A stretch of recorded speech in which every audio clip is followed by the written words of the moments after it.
Bismillahirrahmanirrahim. Assalamualaikum warahmatullahi wabarakatuh. Waalaikumsalam warahmatullahi wabarakatuh. Yang saya hormati Bapak Ibu guru yang sudah meluangkan waktunya di sini. Yang saya hormati Bapak Rianto selaku kurikulum di SMA Saint Hafiz Islamic Center. Pertama-tama dan paling utama, marilah kita panjatkan puji syukur kita kehadirat Allah Subhanahu wa taala yang mana pada hari ini kita diberi kesempatan untuk berkumpul di sini dalam keadaan sehat walafiat. Salawat beriring salam tidak lupa kita hadiahkan kepada baginda Rasulullah dengan mengucapkan Allahumma sholli ala Sayyidina Muhammad wa ala ali Sayyidina Muhammad.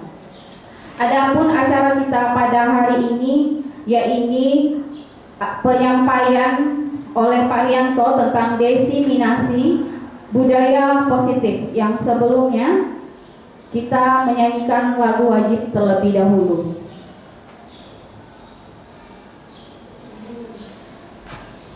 Peserta diharapkan untuk berdiri.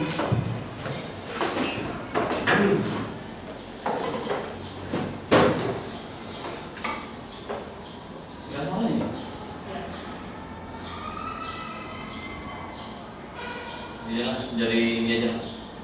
Kalau kita aja. Oke. Hiduplah Indonesia Raya. Indonesia tanah airku, tanah tumpah darahku. Di sanalah aku berdiri, jadi pandu ibuku. Indonesia kebangsaanku, bangsa dan tanah airku. Marilah kita berseru, Indonesia bersatu. Hiduplah tanahku, hiduplah negeriku, bangsaku, rakyatku semuanya. Bangunlah jiwanya, bangunlah badannya untuk Indonesia Raya. Indonesia Raya, merdeka, merdeka, tanahku, negeriku yang ku cinta. Indonesia Raya, merdeka, merdeka, hiduplah Indonesia Raya. Indonesia Raya, merdeka, merdeka, tanahku, negeriku yang ku cinta. Indonesia Raya, merdeka, merdeka, hiduplah Indonesia Raya. Peserta diharapkan duduk kembali. Acara selanjutnya yaitu penyampaian diseminasi budaya positif oleh Bapak Rianto. Kepada Bapak waktu dan tempat kami persilakan.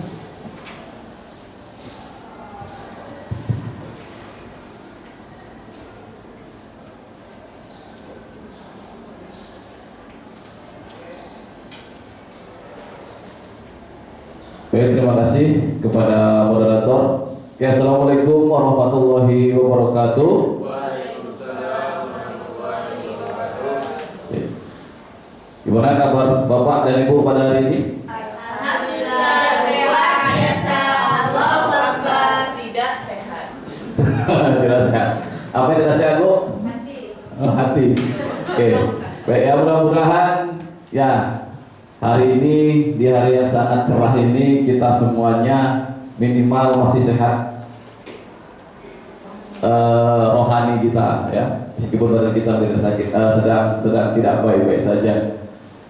Baik, kepada Ibu yang saya hormati, Ustaz Zazah, terima kasih telah saya sampaikan karena sudah meluangkan waktu ya untuk kegiatan ini, yaitu diseminasi atau pengimbasan berkaitan dengan budaya positif. Di sini perlu saya sampaikan bahwa bukan bermaksud kami itu menggurui atau apapun, bahwa di sini sama-sama kita belajar dan sama-sama mungkin insya Allah nanti kita bisa menerapkan berkaitan dengan disiplin positif. Dan saya yakin mungkin Bapak dan Ibu ini bukan hal baru, ya sebelumnya mungkin sudah pernah mendapatkan hal yang sama, tapi di sini mungkin setidaknya kita mengingat kembali berkaitan dengan budaya positif. Ya mungkin di sini ada saya sendiri yaitu Rianto dan merupakan CGP Angkatan 8 dari Potensia dari SMA Islamic Center. Ya, di sini ada salam guru penggerak. Ingat salamnya Bu? Apa? Apa salam guru penggerak? Dan kita nanti semuanya nih harus menjadi guru, ya guru penggerak ya. Karena sekolah sudah sekolah penggerak, ya jadi gurunya semua harus menjadi guru penggerak. Dan enak menjadi guru penggerak. Enak. Banyak enaknya. Oke, nanti sama-sama ya kita salam guru penggerak itu adalah salam. Tergerak, bergerak, menggerakkan. Nah, itu ya. Sama-sama ya. Tergerak, bergerak, menggerakkan. Sampai tangannya kita kepal seperti ini ya, Bapak Ibu ya. Oke. Salam guru penggerak. Bergerak, bergerak, menggerakkan. Ya. Terima kasih. Nah, ini salam kita ya. Dan ini seharusnya jadi salam untuk semua guru ya. Bahwa sebagai guru itu kita harus tergerak. Tergerak itu artinya apa? Tergerak dari diri kita sendiri. Dari internal. Setelah tergerak, maka kita akan bergerak. Kalau sudah ada niat tergerak, maka kita akan bergerak. Nah, kalau sudah bergerak, maka kita harus bisa menggerakkan atau menularkan hal positif ini kepada rekan-rekan lain. Makanya kita harus bisa menggerakkan. Nah, itulah harapan yang ingin dicapai oleh kementerian kita, bahwa guru itu harus memiliki 3 ini: tergerak, bergerak, dan menggerakkan. Baik Bapak dan Ibu yang saya hormati, salam dan bahagia.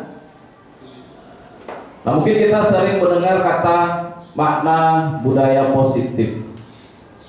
Mungkin ada yang tahu Bapak dan Ibu apa sih budaya itu?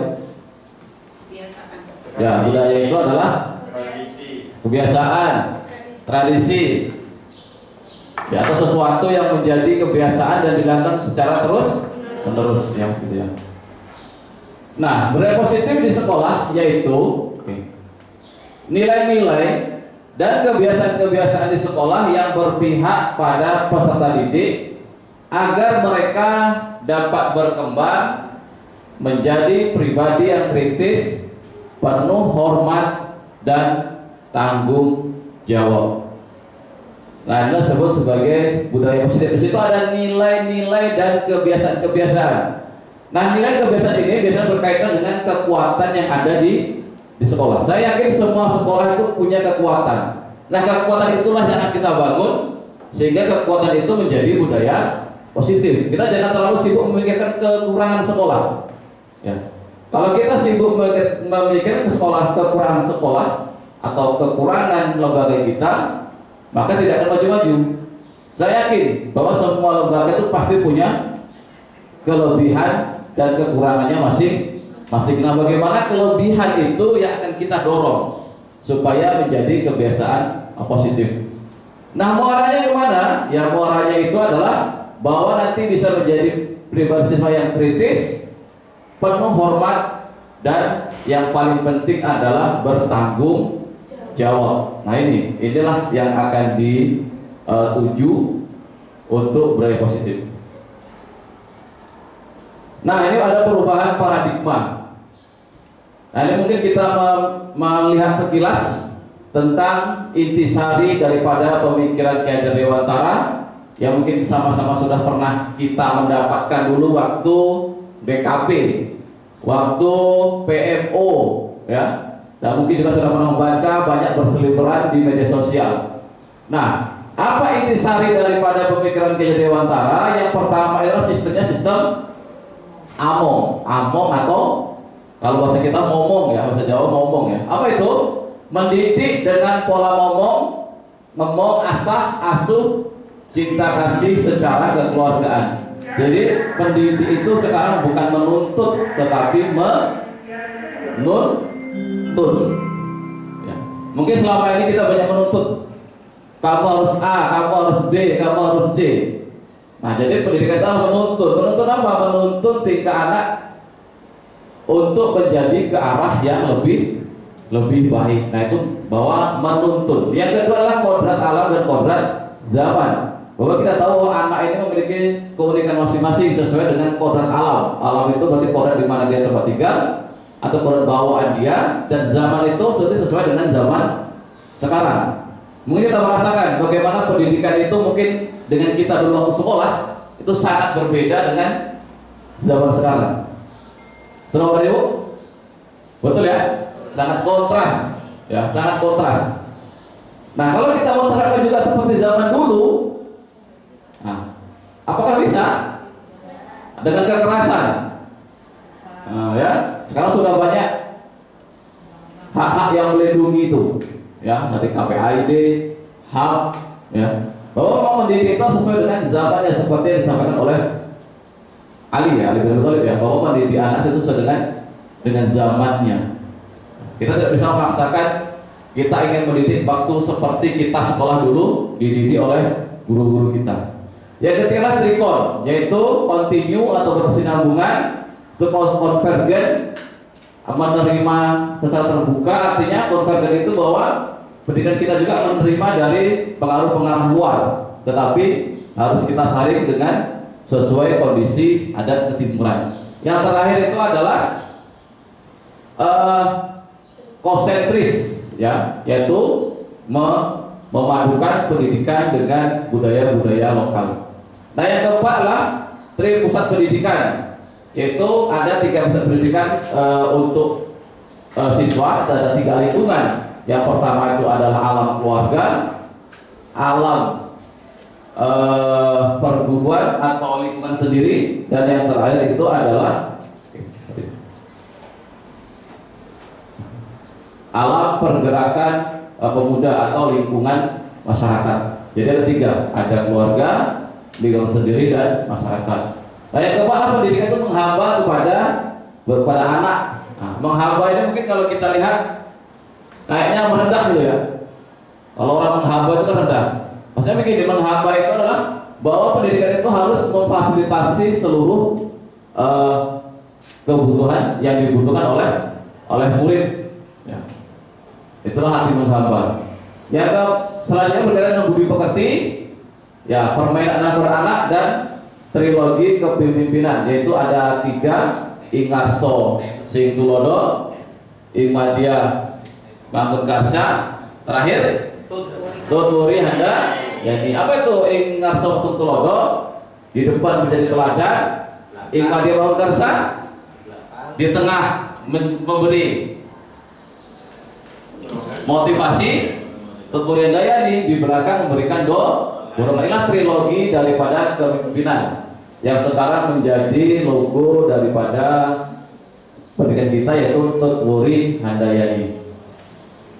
Nah, ini selanjutnya untuk membangun budaya positif, maka perlu menyediakan lingkungan yang positif, aman, nyaman, agar murid-murid mampu berpikir, bertindak, dan menciptakan dengan merdeka, mandiri, dan bertanggung jawab. Nah, untuk menciptakan budaya positif ini tentu yang paling penting adalah lingkungan dulu.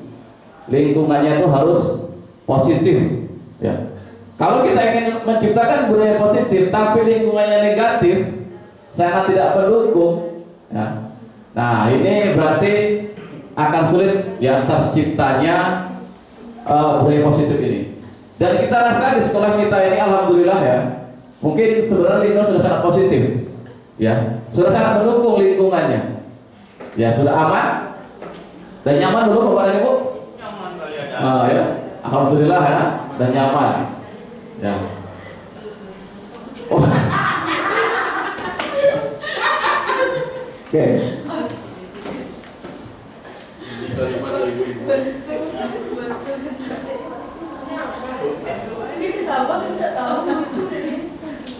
Kalian ketawa semuanya. Ya, mohon maaf. Ya, karena ini Ya, salah baca bisa bahaya atau salah bicara gitu. Oke, maaf.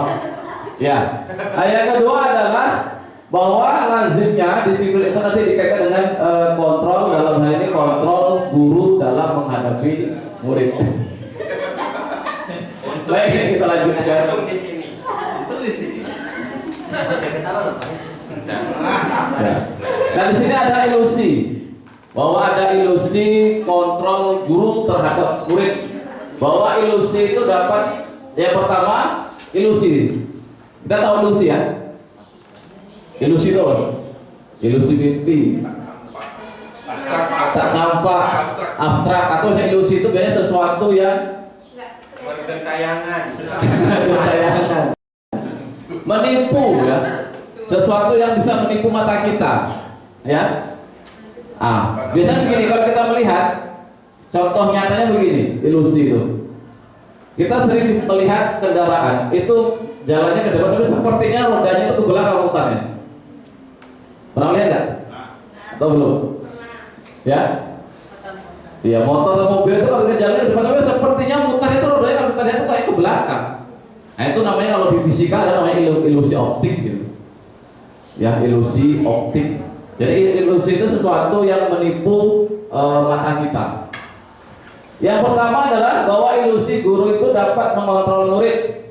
Ya. Pada dasarnya kita tidak bisa memaksa murid untuk berbuat sesuatu jika murid memilih untuk tidak melakukan. Ya, betul kan? Jadi kan kita itu bisa memaksa anak, tapi anak itu sebenarnya bisa tidak melakukan apa yang kita suruh. Kalau anak itu tidak mau melakukannya, ya itu kalau kita sebut sebagai pembangkang mungkin jadinya ya, seperti itu. Nah, yang kedua adalah ilusi bahwa semua penguatan positif efektif dan bermanfaat. Nah, penguatan positif atau bujuk adalah bentuk kontrol segala usaha untuk mempengaruhi murid agar mengulangi suatu perilaku tertentu. Adalah suatu usaha untuk mengontrol murid tersebut dalam jangka waktu tertentu. Kemungkinan murid tersebut akan menyadarinya dan mencoba untuk menolak bujukan. Nah, ini sering kita lakukan mungkin ke kita atau anak-anak kita nih. Ya, nanti kalau ini kita kasih ini ya, gitu kan. Setelah itu gini kalau kan nggak kita kasih hadiah, dia nggak mau. Betul? Ibu ini bohong kemarin katanya ini kasih ini ternyata enggak gitu ya. Itu sering. Dan kami juga sering mengalami hal seperti itu. Nah, yang selanjutnya adalah ilusi bahwa penguatan positif efektif dan bermanfaat. Nah, di sini bahwa segala usaha untuk mempengaruhi murid agar mengulangi suatu perilaku tertentu adalah suatu usaha untuk mengontrol murid tersebut dalam jangka waktu tertentu. Kemungkinan murid tersebut akan menyadari dan mencoba untuk menolak bujukan kita, atau bisa jadi murid tersebut menjadi tergantung pada pendapat sang guru untuk usahanya sama dengan yang kedua tadi.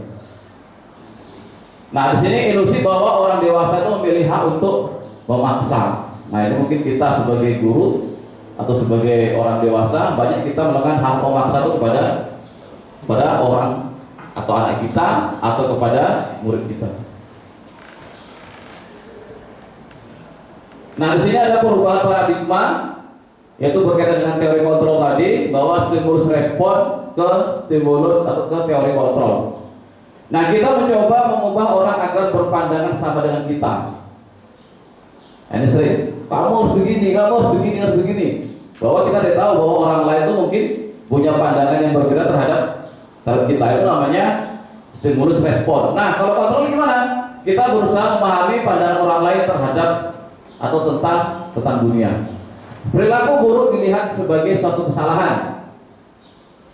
Kalau sini semua perilaku itu memiliki tujuan. Ya, mungkin orang mencuri itu perilaku buruk bagi kita, tapi menurut kita mungkin ada tujuannya dia mencuri itu apa? Itu. Nah, orang lain bisa mengontrol saya, hanya Anda yang bisa mengontrol diri Anda. Ini berkaitan dengan tanggung jawab tadi. Nah, saya bisa mengontrol orang lain, bahwa Anda tidak bisa mengontrol orang lain. Pemaksaan ada pada saat bujukan gagal. Nah, ini kalau untuk teori kontrol itu lebih ke ke kolaborasi atau kerjasama. Model berpikir menang atau kalah. Nah kalau untuk yang ini model berpikirnya lah menang ke menang. Nah, ini ada perbedaan antara respon dan kalau ini bisa berkaitan dengan karena ada motivasi ekstrinsik. Nah kalau ini berkaitan dengan motivasi intrinsik. Nah selanjutnya disiplin, mungkin ada yang tanyakan? Saya sudah terlalu cepat menyampaikan materi berkaitan dengan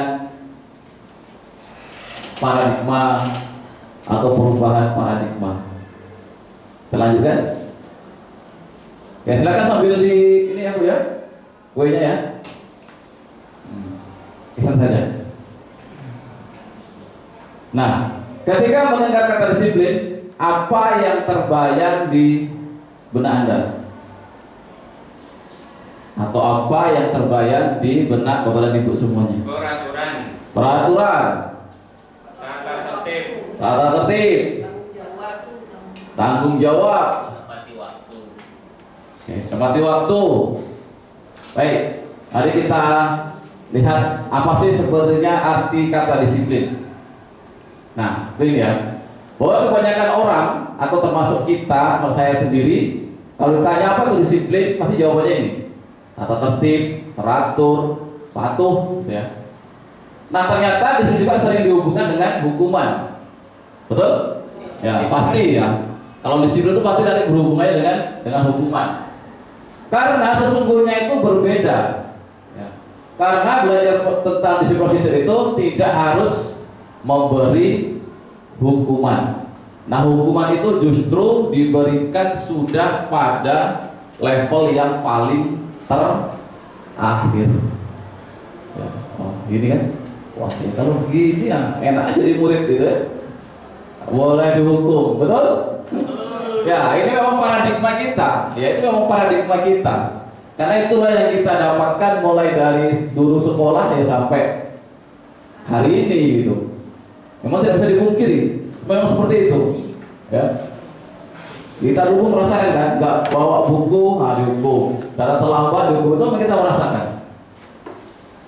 Nah, memang kalau memungkinkan justru sama sekali hukuman itu tidak boleh diberikan. Nah ini sebenarnya mungkin teori-teori ini sebenarnya banyak ke psikologi ya saja ya. Ya itu lebih banyak ke psikologi sebenarnya.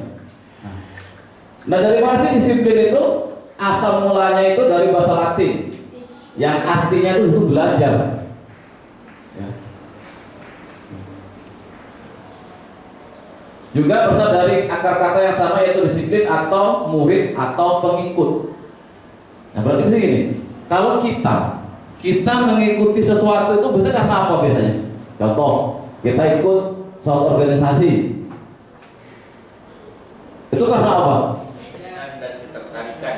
Karena Keinginan dan ketertarikan. keinginan dan tertarikan dari mana biasanya? Dari diri kita ya, atau ingin belajar. Nah dari mana muncul belajarnya itu? Apakah dari orang lain atau dari kita sendiri? Ada dari orang lain dan Oke. ada dari kita sendiri. Ada yang dari orang lain, ada yang dari kita sendiri. Mungkin awalnya dari orang lain, diajak gitu ya.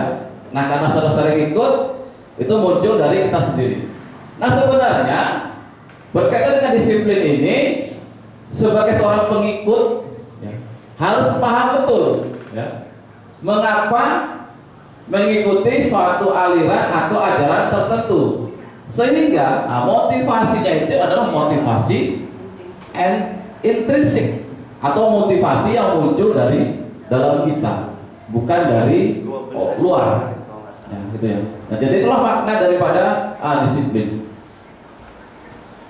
Nah, ini kira-kira menyatakan bahwa untuk mencapai kemerdekaan atau dalam konteks pendidikan, kita saat ini untuk mencapai murid yang merdeka, syaratnya itu adalah harus ada disiplin yang kuat.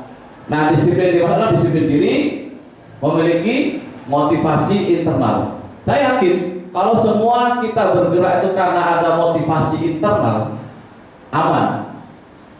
Dan kita lah sebagai guru datang nanti jam 7 kurang itu karena motivasinya apa? Motivasinya apa? Hah? Menjadi teladan. Ya, itu menjadi teladan, luar biasa. Ya. Mungkin pasti karena takut dipotong. Betul? Nah, berarti Ustaz Zuri ini memang sudah betul-betul menjiwai, sudah betul-betul mencintai pekerjaannya, ya. Dan kita semua harusnya seperti itu, ya. Iya dong. Nah, kita semua memang harusnya seperti itu.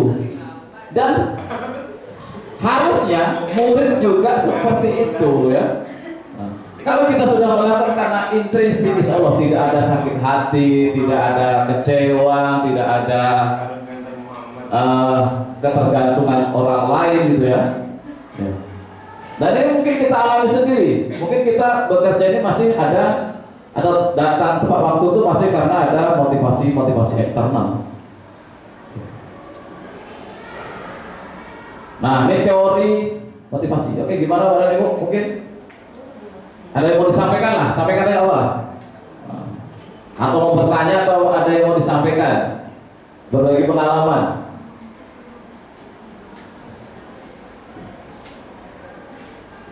Lazuri? Ya. Oke. Bismillahirrahmanirrahim. Assalamualaikum warahmatullahi wabarakatuh. Alhamdulillah wassalatu wassalamu ala rasulillah amma ba'du. Bersyukur kepada Allah wassalatu kepada Rasulullah sallallahu alaihi wasallam Muhammad wa ala alihi Muhammad. Ya, sama-sama kita hormati narasumber kita Bapak Al-Ustaz Haji Rianto MPD, para peserta yang dirahmati oleh Allah Subhanahu wa taala. Kami sedikit akan membagi pengalaman ketika kami mengajar. Ini untuk tadi itu ya di tadi itu tentang ketika kita mengajar ya. Apa itu sebelumnya? Yang mana? Sebelumnya lagi. Yang mana sebelumnya yang mana? Satu lagi.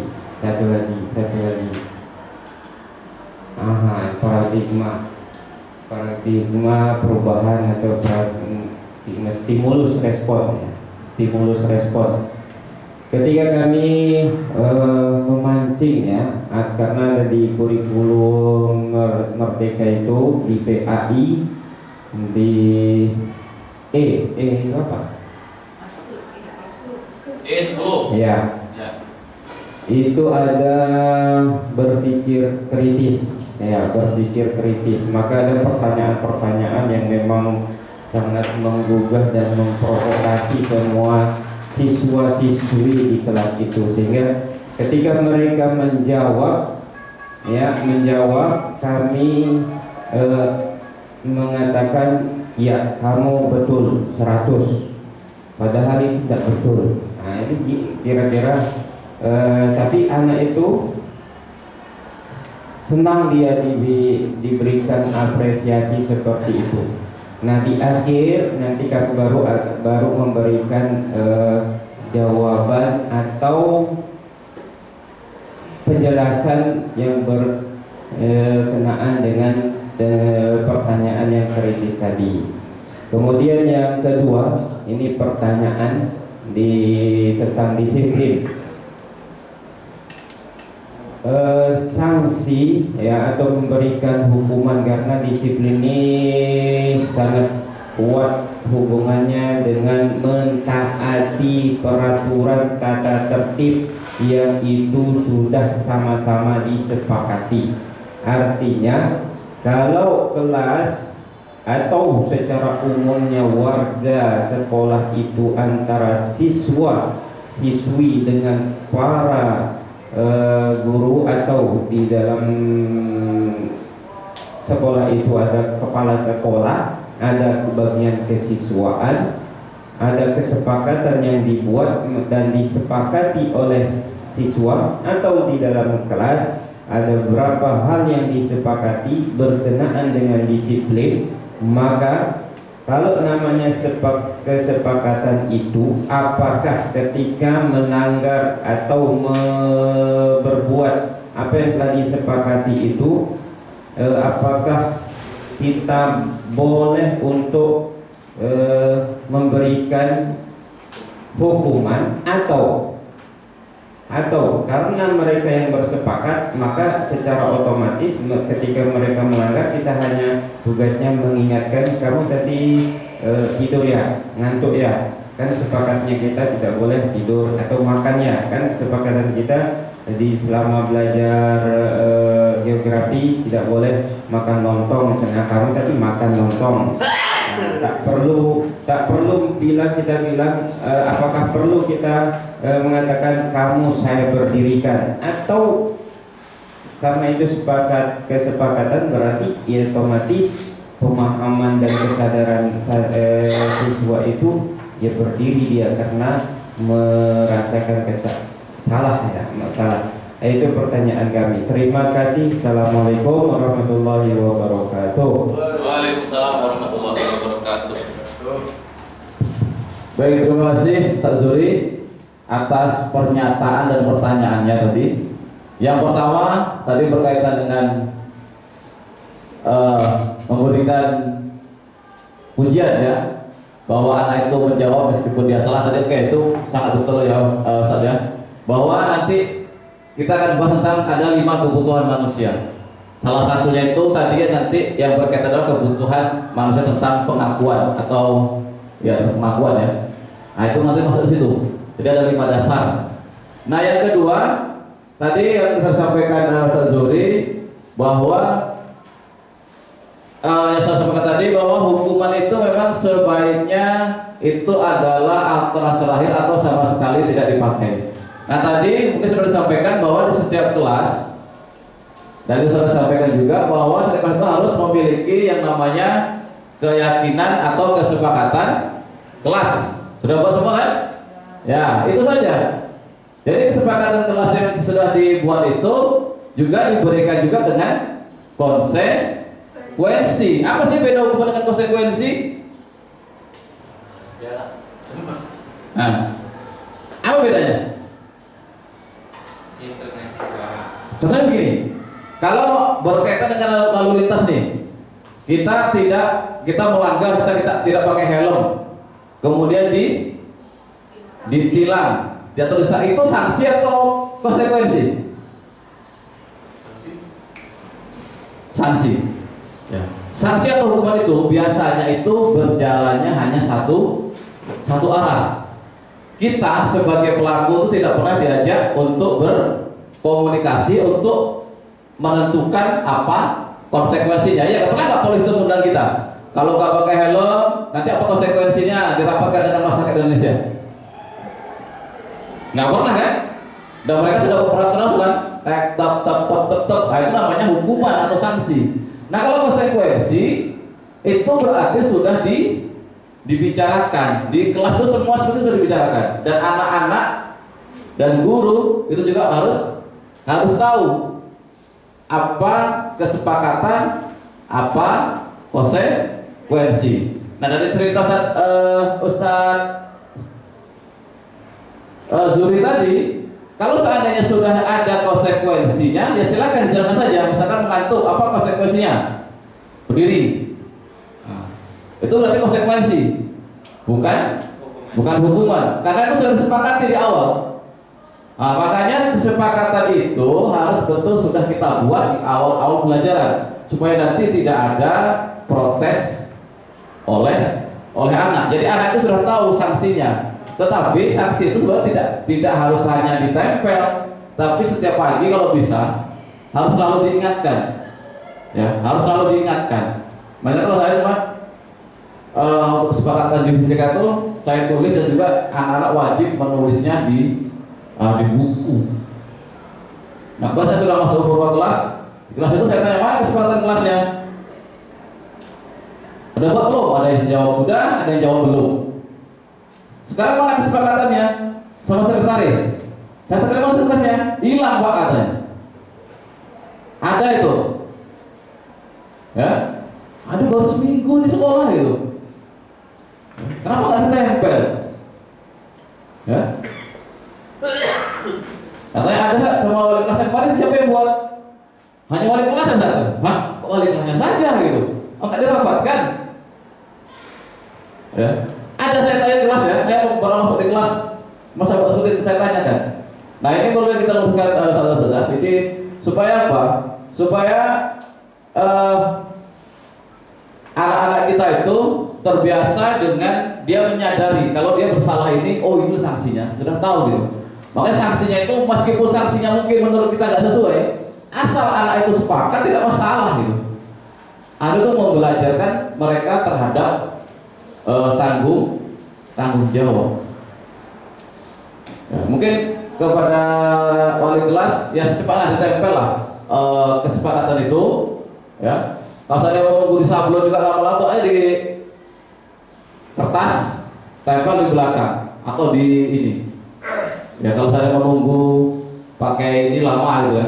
Karena itu harus sesegera mungkin ditempel supaya anak-anak kita tuh tahu. Oke mungkin itu, terima kasih ya. Kalau tidak sepakat, siswa tidak sepakat. Janganlah gitu Pak, itu berat kali jangannya. Ya kita ambil jalan tengahnya gitu. Misalkan apa yang paling berat? Karena tidak jangan kalau sekali, 2 kali, 3 kali, nah itu ya. Tak mau gitu. Hah?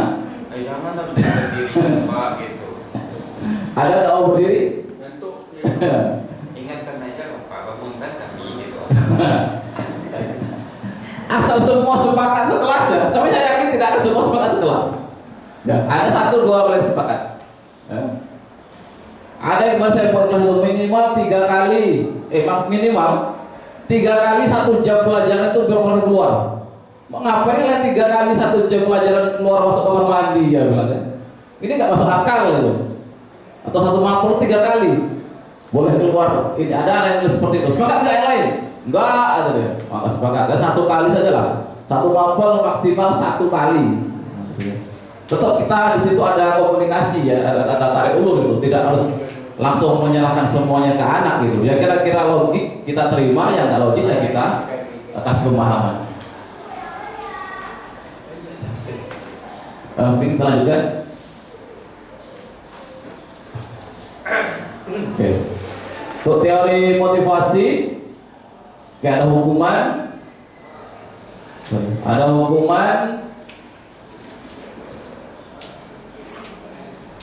Nah ini teori motivasi ada 3 ya. Yang pertama tadi saya sampaikan untuk menghindari ketidaknyamanan atau hukuman, itu namanya motivasinya eksternal.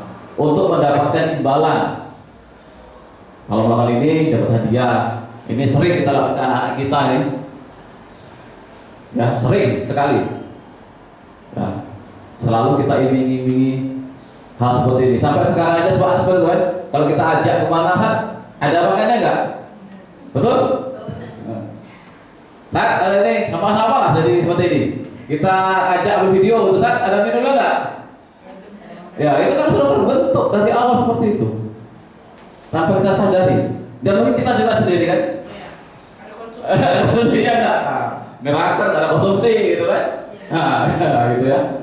Nah itu memang sudah terbentuk dari kecil seperti itu.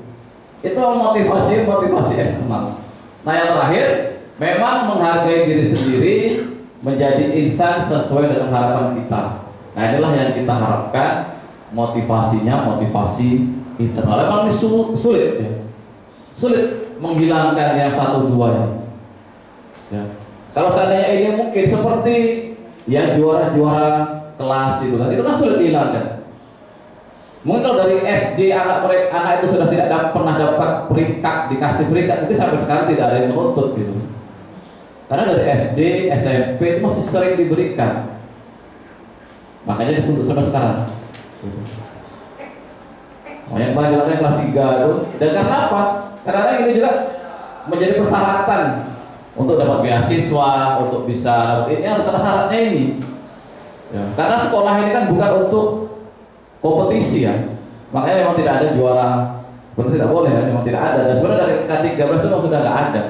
Nah karena kita membiasakan yang salah, kalau nggak ada kok nggak enak kayaknya, kok kayaknya nggak lazim gitu ya, padahal itu salah gitu. Nah hukuman, konsekuensi dan institusi. Nah ini siapa ini? Sebenarnya di sini ada videonya sih, cuma kayaknya kita tanyakan. Nah dibacalah nih.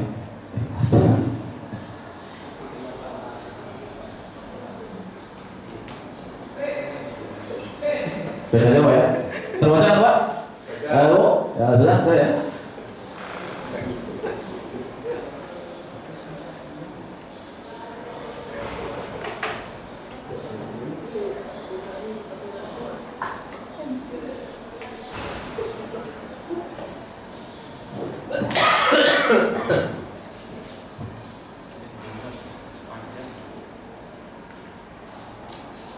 Bacalah.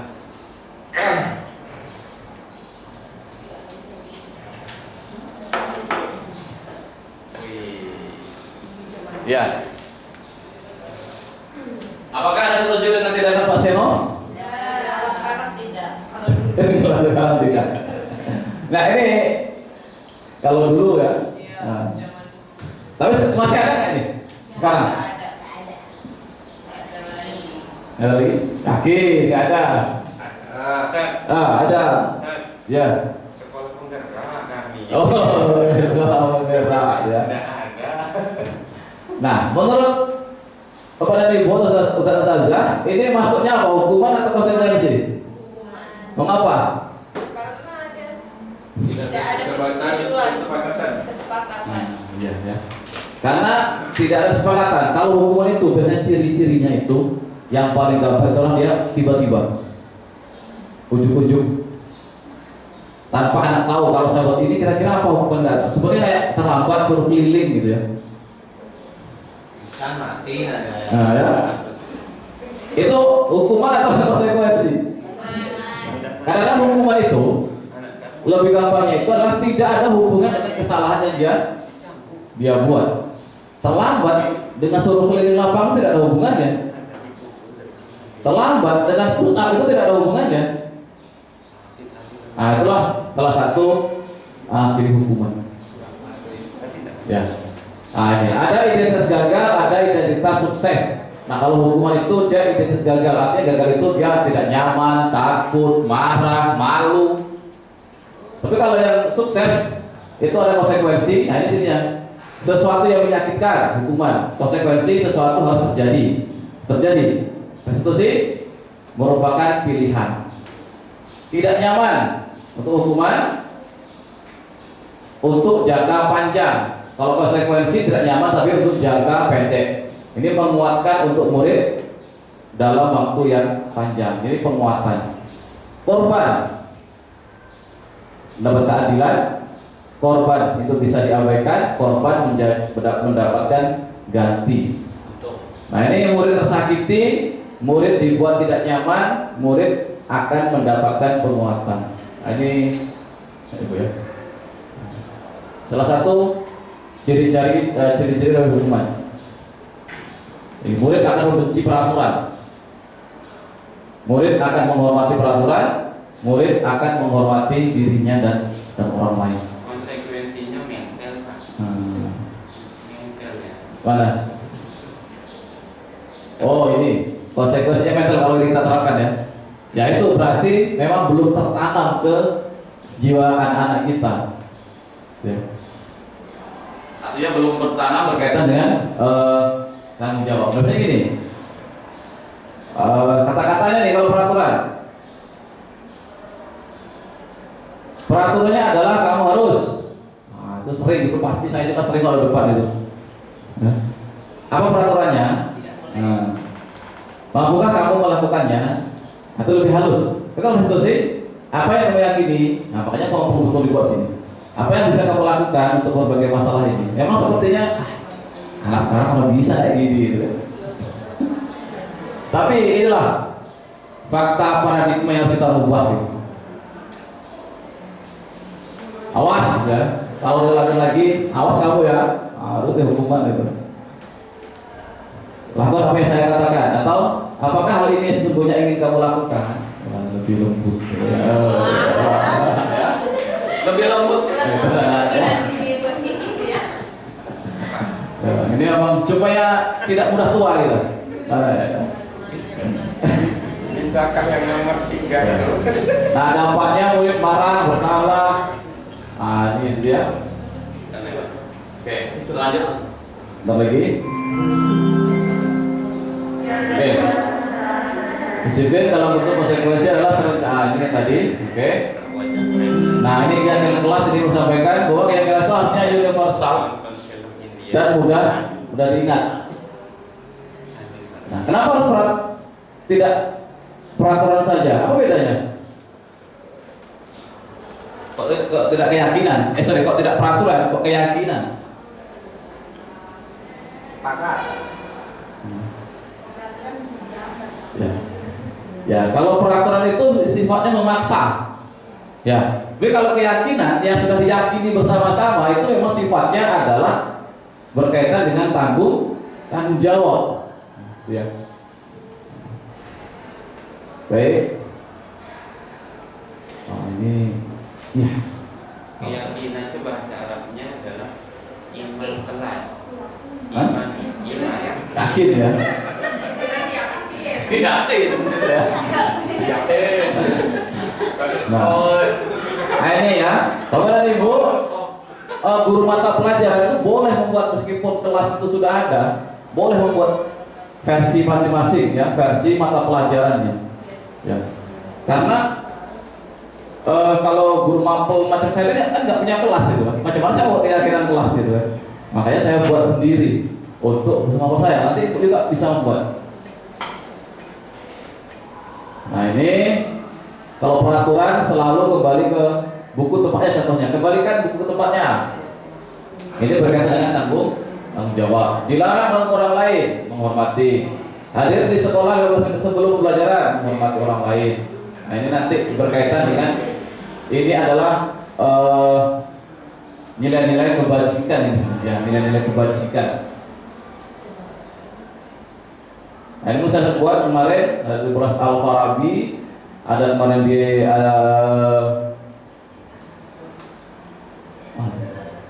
Al-Biruni ya, ini hukuman ini yang tadi mungkin sudah saya sampaikan. Nah ini coba kita jawab sama-sama. Mencatat 100 kali di dalam buku kalimat saya tidak akan terlambat lagi. Lari meninggalkan basket. Hukuman yang ketiga. Hukuman yang keempat. Sekuensi. Yang kelima. Sekuensi. Yang keenam. Konsekuensi. Yang terakhir. Konsekuensi. Yang terakhir. Terakhir. Konsekuensi. Ini sudah sangat luar biasa. Tergantung sebenarnya Pak. Iya. Belum tentu dia hukuman, belum tentu juga konsekuensi. Tergantung kepada kesepakatan. Kalau dia sepakati ya kami kalau tidak menggunakan masker kita sepakat push up 15 kali apa itu? Ayo. Ya makanya itu hukuman itu biasanya cirinya tidak ada hubungan dengan kesalahan yang dibuat. Nggak nyambung. Tapi dia sepakat. Ya kecuali dari itu ya, kecuali sudah disepakati. Tapi secara umum bahwa hukuman itu dia tidak nyambung, tidak sesuai dengan kesalahan yang mereka buat. Kalau ini sudah disepakati semua bisa jadi ini namanya konsekuensi. Ya. Tapi kalau sudah secara umum seperti ini kita bisa melihat. Nah ini menggantikan kertas tugas teman yang cara ini berarti kan ada keterkaitan. Nah itu ya. Ini keterkaitan dengan pada PJOK gitu. Kalau misalkan kalau PAI suruh menulis Arab sebanyak ini, itu mungkin keterkaitan masih menyambung. Nah ini dasar manusia tadi yang disampaikan, ya ada survival, ada penguasaan, soal itu bertahan hidup, seperti yang berkaitan dengan fisiologis, makan, minum, istirahat, tidur, itu kebutuhan dasar kita. Ya ini adalah cinta kasih atau diterima. Nah ini terima kasih saya dengan keluarga, dengan teman, dengan rekan sejawat. Nah kesenangan itu kebebasan. Dan terakhir itu adalah penguasaan. Nah, penguasaan itu berkaitan dengan keinginan untuk dihargai. Oke, sebentar lagi.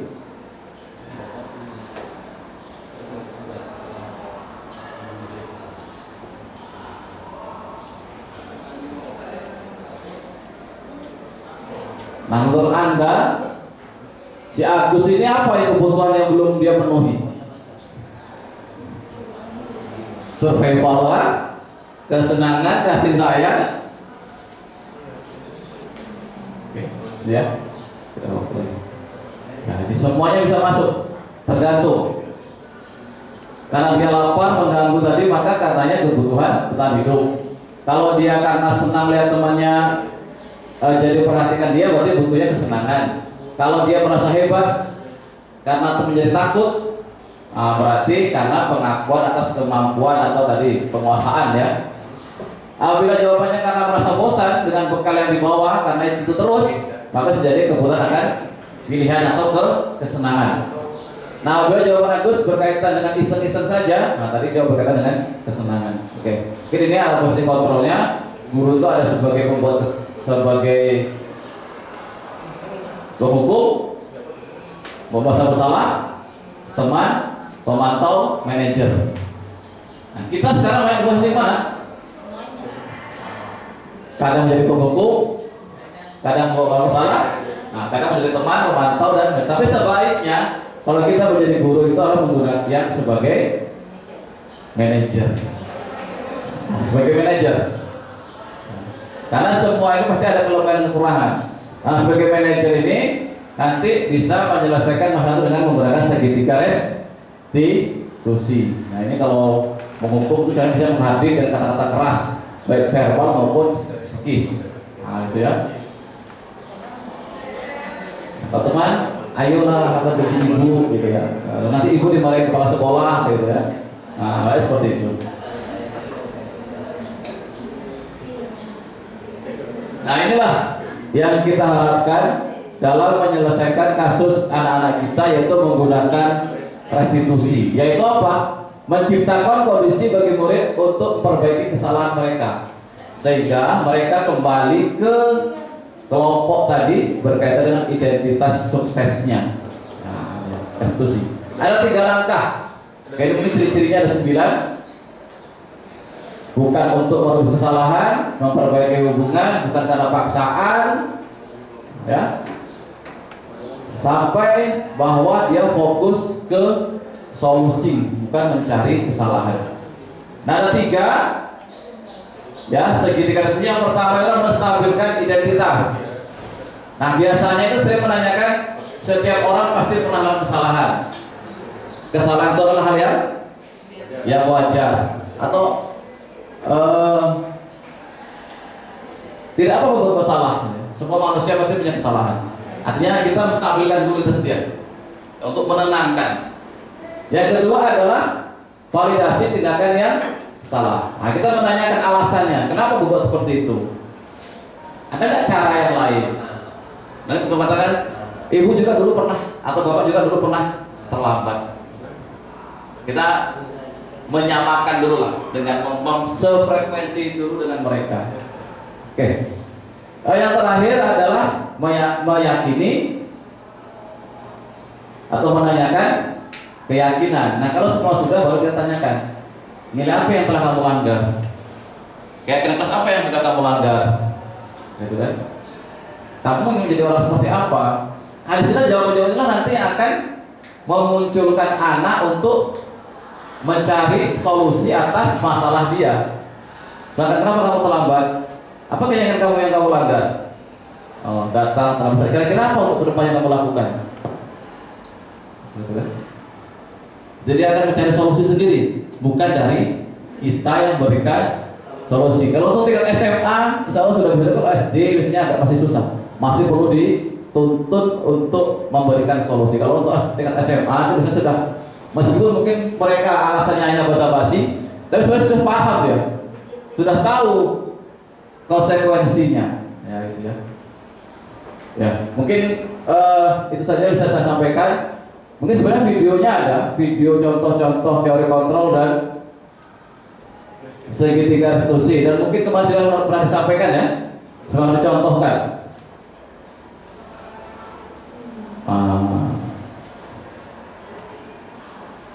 Mungkin sudah pernah ya. Saya pernah melihat videonya Pak Adian. Ya, sama sebenarnya.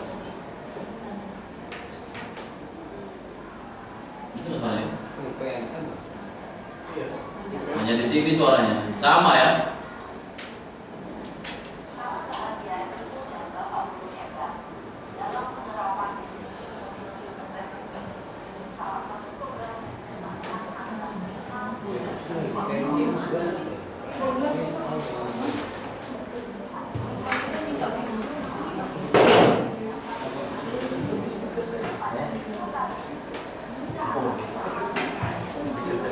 Oke, sudah tahu ya Ustaz ya. Nanti kalau di searching saja.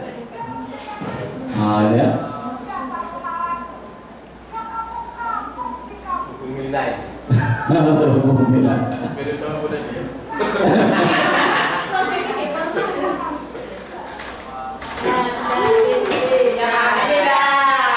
Saya ngajar tak lupa. bubar ayo. Mana yang besok soalnya ya? Pak, ononnya langsung diambil atau Apa? ononnya langsung diambil? Tanda tangan. Tangan dulu lah. Nanti cair ya dia ngajar ya. Ya. Yang ngajar Anda mau begini. Nah. Iya, Pak. Ya, Udah diantarkan. Aduh, ya Allah. Ayo, berisi. oke. Ya begitu contoh untuk video bagaimana 5 penerapan posisi kontrol dari seorang guru. Oke, Bapak Ibu mungkin karena waktu yang sudah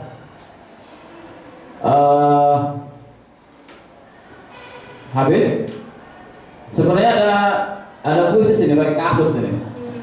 Bersedia nggak? Sedia. Hanya 6 kuis ya, sebentar ya kita pakai kahut ya. Nah, ya. Oke. Kita pakai kahut. Gimana ya?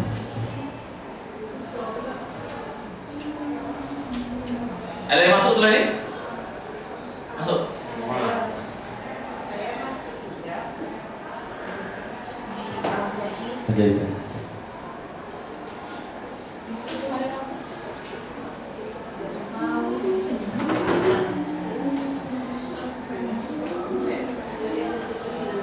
Oke, saudara mungkin bisa melihat buka HP-nya. Pinnya berapa? Ya, tunggu sebentar. Sedang kita buka ini ya. Sabar ini. Sabar. Ya. Boleh nyontek. Nyontek apa? Ayo jaringannya. Aplikasinya apa? Kahut. Aduh, lama cari ya wifi-nya. Ya, Saya tadi saya di atas buka rumah belajar tak bisa. enggak langsung kok. Online ada yang terserah deh. Online aja ibu. Online aja lah, menu-menuin memori. Aduh, ini nggak bagus loh. Aduh, tunggu. Aduh, iya. Bocor kemarin ya. Mana sih? Aduh. Bin. Wah, tunggu sebentar ya. Ada ini layarnya, tapi lebih kabur. Baik. Ustaz Rusdi nggak usah ikut ya. Menang nanti ya. Oke. Nah, nanti yang menang insyaallah. Jalan-jalan. Pergi umroh. Makan durian. Cepat. Ya Allah, makan durian pula. Apa? Kasihan Kak Yeni nggak bisa makan. Mana? Emang dia menang. Ya. Emang kalau nggak menang Awas lo ya. Kamu mau Yang mana kayak gini? Enggak mau. Udah 2 kilo. Apa ini ya? Nggak tahu. Ini. Ini soalnya keluar. Lupa ya. Siapa nih? Iya. Pin PLN masing-masing. Upin dan Ipin. Ini kan? Enggak, bapak yang punya game. Iya. Itu tak. Lupa pakai kahut. Bijay. Aduh, telepon Bijay. Bijay. Enggak, tadi malam udah saya cek muncul ya. Yang mana yang mau diklik ini? Gimana bener beritahu Pak Ijay? Tidak bisa nyapit, tidak bilang gitu. Iya, tapi pindah. Kamu pindah ke mana? Duit. Masih di sini. Pindah. Oke, ini ya. Mana?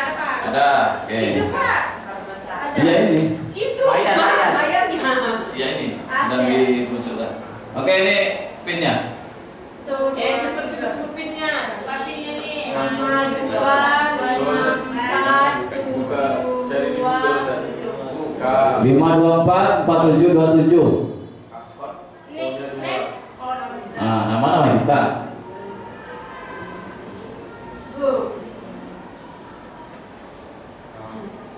Nah, ini 100 semua ini insyaallah. Ini maksudnya kita tebak kapan? Bukan. Ini, Pak Darto. Hah? Ya belum nanti. Oh, ini apa nih gambarnya? Nanti start kan? Pemainnya. Coba ini. Takut yang tak. Ya, Kita pilih gambar kita. Serah aja. Nah, itu kan hanya ikon kita aja. Sudah? Oh, Udah. kita lihat siapa pemenangnya. Keren kan pakai topi. 5, Coba menjalin. 7. Siapa nih? Tunggu dimulai. Aduh, kamu jangan lambat ya datang.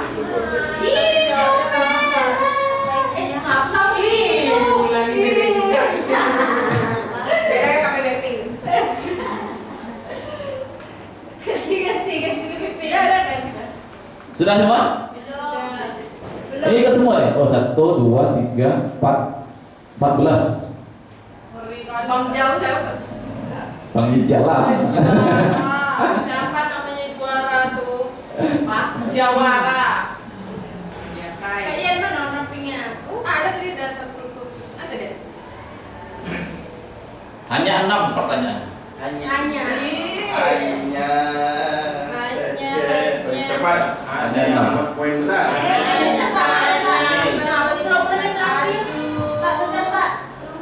Bisa aja. Oh.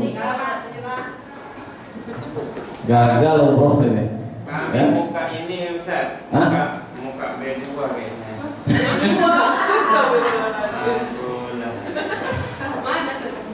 Ada Siapa satu lagi nih? Saya ini ya. Oke, kita mulai ya. Oke, bismillahirrahmanirrahim.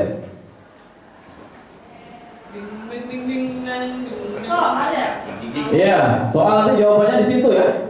Segitiga ada segi 4. Oke.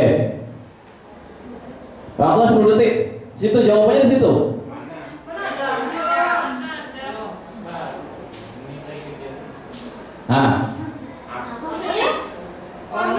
Nah, itu jawabannya di situ kan ada.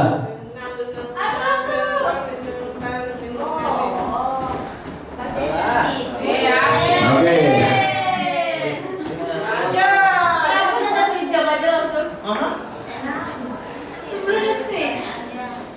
Oh. Ya. Oke, lanjut.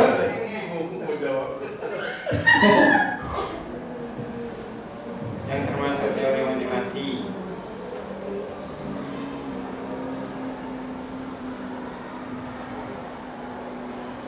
Oh, ini lama waktu ini.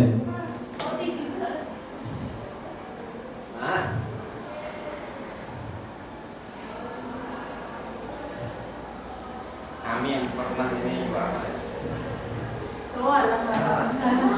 Ya, ya. Serangan sendiri. Saudara sendiri. Kita lihat. Oh. Oh. Siapa juara ini? Oh, harus nih. Mas Adi.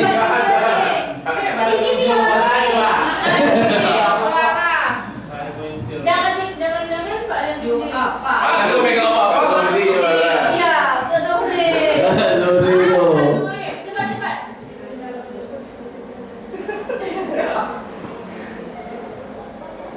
Ini benar salah ya?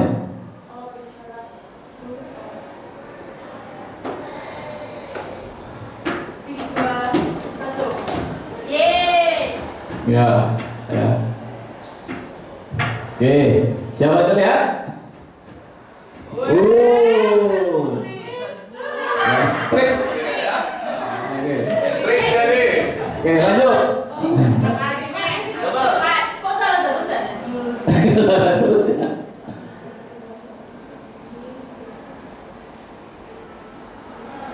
Ah, itu kelamaan waktunya nih. Ya.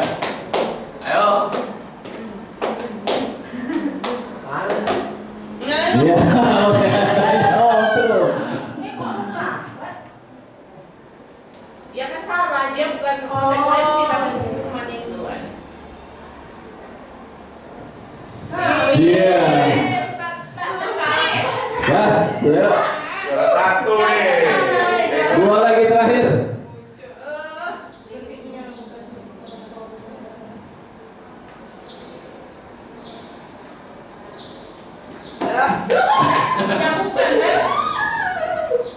Duluan kok yang salah.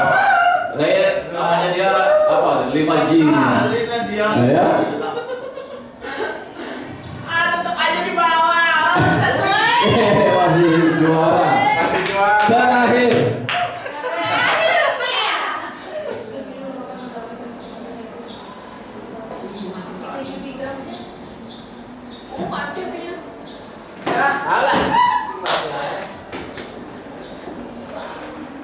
Ada yang salah ini? Ada yang salah ini ya.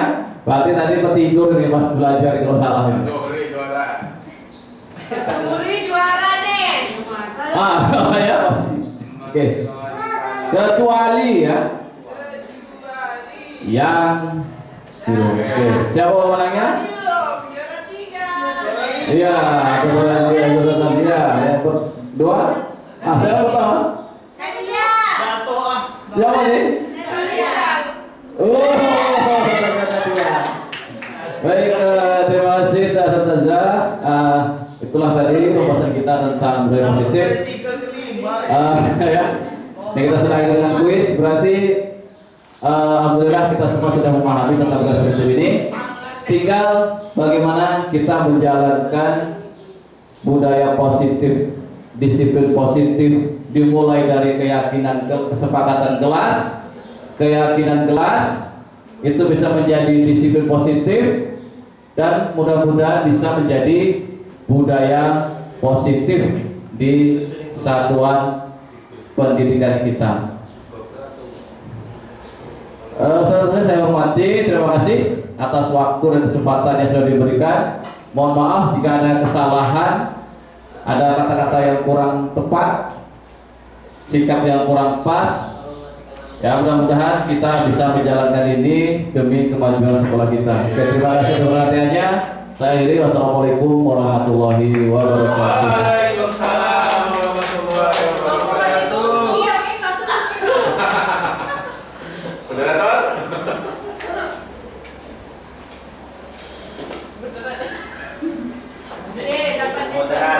Terima kasih kami ucapkan kepada Ustadz Rianto yang sudah menjabarkan sangat jelas tentang budaya positif.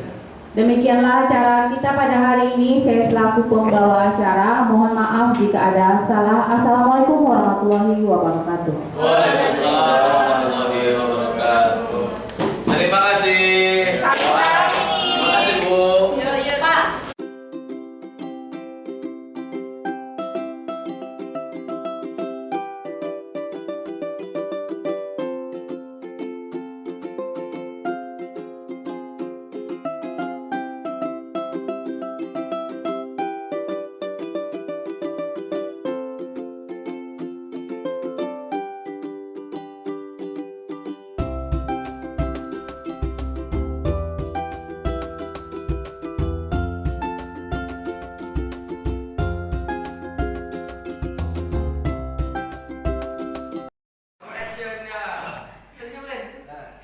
Keyakinan kelas fisika. Keyakinan kelas fisika. 1. Kami meyakini bahwa sangat penting untuk masuk kelas tepat waktu. Sesuai jadwal yang telah ditentukan. 2. Kami meyakini bahwa sangat penting